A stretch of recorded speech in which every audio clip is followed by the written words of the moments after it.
Buli lunaku ogoloka n'ogenda ku mulimo n'omwenya n'abantu ku mulimo naye nga munda muli oli mukoowunyo. So leero njagala kubalaga engeri gy'osobola okwefaako ng'omukozi ali ku mulimo nti tukola nnyo ne tulaga abantu nti tuli balungi nnyo, buli kintu kigenda bulungi, naye nga mulimu munda mutima gwo oli mukoowu. Era de banyabo ne basewo amanya gange bamutabira Enoch Francis nga ndi musawo ajanjaba abantu abalina obuzibu ku mutwe. Leero mu video yange njagala kubasomesa kibayita okwefaako ng'oli ku mulimu. Weefaako otya? So obanga okyali mpya ku channel yange ngamba subscribe kubanga kimpa amaanyi okola video endala. So ekintu ekisooka nti take time to have a break during the work day. So obanga okola emirimu oba okola mu office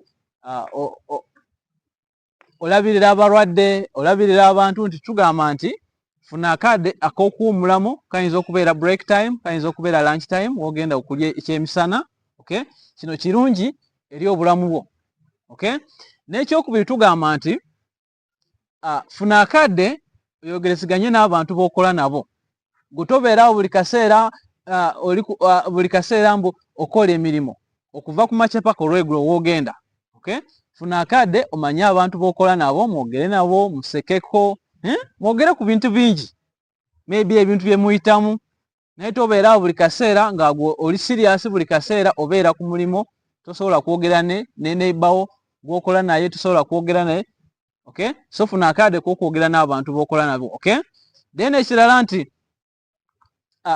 ekyokusatu tugamba nti make a time to complete tasks. Okay? Obanga waliwo byolina okukola, oba olina okuwandiika maripooti, oba walina abalwadde byolina okukola ki okulabirira, waliwo emirimu gyolina okukola ng'omuntu, oba kangambe olimu okola mu hoteeri, nti funa akadde. Okay? Obeere nga okola ebintu ebyo. Waliwo ababeerawo buli kaseera tosobola kukola mulimo naye buli kaseera obeera mu lugambo, o buli kaseera oyagala wolokoso. Okay? So funa akadde kosobola kubagamba quiet moment. Okay? Ak'obusirise kosobola okutuula wansi n'ogamba nti bampaadde zino assignments kanzikole, oba n'okukirininga wano kafuna akadde kange kokola ki kokola. Okay? Ekirala ekyokuna tugamba nti identify projects or tasks which are rewarding or interesting. Nti funa akaseera okole ku bintu by'osinga okwagala. Okay? Nganze omusawo omulimu gwesinga okwagala nti okubeera n'abalwadde, okubayamba mu bizibu. So obanga oyagala nnyo okufumba, nti funa akadde okukola ebintu by'osinga okukola ki by'okwagala ku mulimu. Okay? Obanga oyagala nnyo okuwandiika reports oba okuwandiika ebyo ebintu, so funa akadde kokola ebintu by'okola ki by'osinga okwagala. Kubanga self care twagamba nti bino ebintu bye tukola bulijjo ebituyamba okuva mu stress oba okweraliikira okusuuse. Okay? Nebituyamba n'ofu obulamu bwaffe okubeera ki obulungi. So obanga oli mpya ku channel yaffe tugamba nti subscribe kubanga kimpa amaanyi okola video eno.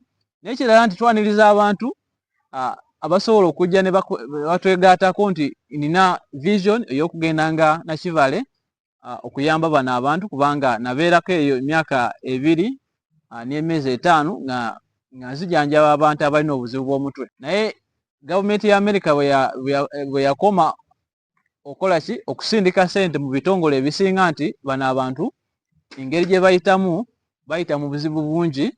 Okay? Bano abantu bafiirwa abantu baabwe, abantu balina ebizibu bingi eby'obwongo, nti beetaagisa omusawo omukugu nganze asobola okugendayo n'abawandikira eddagala n'abawa kansa omutuufu. Okay? So obanga oli ewabweru tugamba nti tukwaniriza osobola okutufaaninga transport n'otugulira eddagala. Abantu abo beetaaga engoye, beetaaga ebyokulya, okubanga kitongole tukwaniriza okupataniringa naffe nga tukola ebintu ebyo. N'ekirala nti mu Uganda obukadde 14 bw'abantu balina obulwadde bw'omutwe, naye abasinga tebamanyi bwe balina buno obuzibu. So twaniriza abantu abasobola okusupportinga our activities, mental health awareness activities, mental health outreaches. Okay? our radio talk shows. So tubaniriza obanga musobola okuteekamu esimbi oba etafaali tubaniriza era nga tukyeyongera mu maaso. Ekirala nti tugamba nti set limits with clients and what and colleagues. Okay, nti waliwo obanga oli musawo nganze, okay, nja kuba ekyokulabirako nti omusawo alina okulaba abantu kangambe abantu nga below 50 abantu okuuka wansi wa 5 mu lunaku. Naye kati nga gwe osobola okusetinga n'ogamba nze ngenda kulaba abantu buli lunaku n'okulaba abantu 20 n'okulaba abantu 20 buli lunaku. Okay, so abantu abasuuka ku abo sigenda kukola ki, sigenda kubakolako. Obanga owandiika report n'ogamba nti nze mu lunaku nsobola okukolako onere 5 reports, bwe zisuuka mu 5 sobola kukola ki, sobola kuzikolako. Okay, so osettinga limit. Naye bw'olanga waliwo abantu tulina emitima emirungi nti buli muntu ajja oyagala kumuyamba, naye nga gwe teweyambye. Buli muntu ajja ng'oyagala kola ki, okumuyamba. So kino kikuleetera n'obeera nga oli overwhelmed, bikusuusizaako. Okay, so tugamba set limits. N'ekirala nti balance your caseload, nti obanga onookola ku reports kangambe reports 5 nti kolako ku reports ezisooka ku makya maybe 2 regular, naawe okole ku reports ndala. So obalancing eno n'ogamba nsooka nkole ku balwadde 10 then enva mu lunch ngenda kukola ku balwadde meka, balwadde 10. Naye osanga nga tuli overwhelmed kubanga twagala kuyamba buli omu saawa yonna. Osanze saawa z'okuba mu office naye ng'okyayagala kuyamba abantu bonna okole ki, line ogimale. So si kirungi eri obulamu bwaffe. Okay, ekinaadirira okusembayo nti arrange and make sure you have a comfortable working place. Nti ku mulimu gyokolera nti kakasa nti wokolera olina byeweetaagisa. Obanga ogenda oyonja amasowaani oba okola mu hoteri nti byokozesa olina saabuuni, olina byonna byoweetaaga.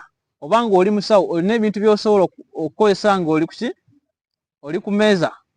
Okay, weetaaga BP machine, weetaagisa eddagala, weetaagisa buli kimu nga kiri awo. Okay, so bituyambako okureducinga ki, stress. N'ekirala ekisembayo nti get regular supervision. Obanga oli mukulu waffe ku mulimu oba oli boosi, eno message iyo nti obeera n'abakozi kyetaagisa okubakola ki, buli kaseera okulaba abakozi bano engeri ebizibu bye bayitamu, emirimu bagikola batya. So kikibambako n'olaba nti ono omukozi maybe kino ali kukikola bulungi, kino tali kukikola bulungi. Then n'ogenda no finding out lwaki kino lwakikola bwati, lwaki omukozi wange buli lunaku ajja ku mulimu late. Okay, naye ennaku endala bayinza okuwa omukozi, oyinza okubeera omukozi n'obeera ku mulimu naye nga supervisor utamanyi kyoyitamu. Oyinza okuba nga oli mu bulumi, emirimu gikuyisa bubi, abaclients bakusumbuwa, naye nga omukulu wowo ku mulimu nga tamanyi ebyo. So womugamba nti njagala kufuna break oba takyakitegeera. So tugamba nti make sure obanga oli supervisor nti abantu bo supervising nti buli kaseera abeerawo olabe kye bayitamu, nti kirungi eri obulamu bwabwe. Kubanga osobola okubagamba nti sooka ogende ofune break, sooka ogende owummulemu, then omala ng'omaze okomewo ku mulimu. So neeyanziza okulaba video yange era twaniriza abantu abasobola oba ekitongole kujja kusupportinga programu zaffe eza mental health awareness, mental health outreaches, okugenda mu byalo nga tusomesa abantu ebikwatagana ku bulwadde bw'omutwe. Kubanga mu Uganda research egamba nti million oba obukadde 14 ab'abantu balina obulwadde bw'omutwe, naye abasinga tebamanyi nti balina obulwadde bw'omutwe. So njagala kweyongera nga asomesa abantu bano, ngenda mu byalo mbawandikira eddagala etuufu. So naye sobola kukikola zenka, neetaaga abantu abasobola okujoininga ttiimu yange, tusobole nga tugenda message, twetaaga eddagala, twetaaga engoye, twetaaga abantu abatuteekamu transport, ne tugenda nga tweyongera nga tusomesa abantu ku maradio. Okay, so neeyanziza nnyo kambale mu video yange nga nsomesa ku kyoyita barriers self care.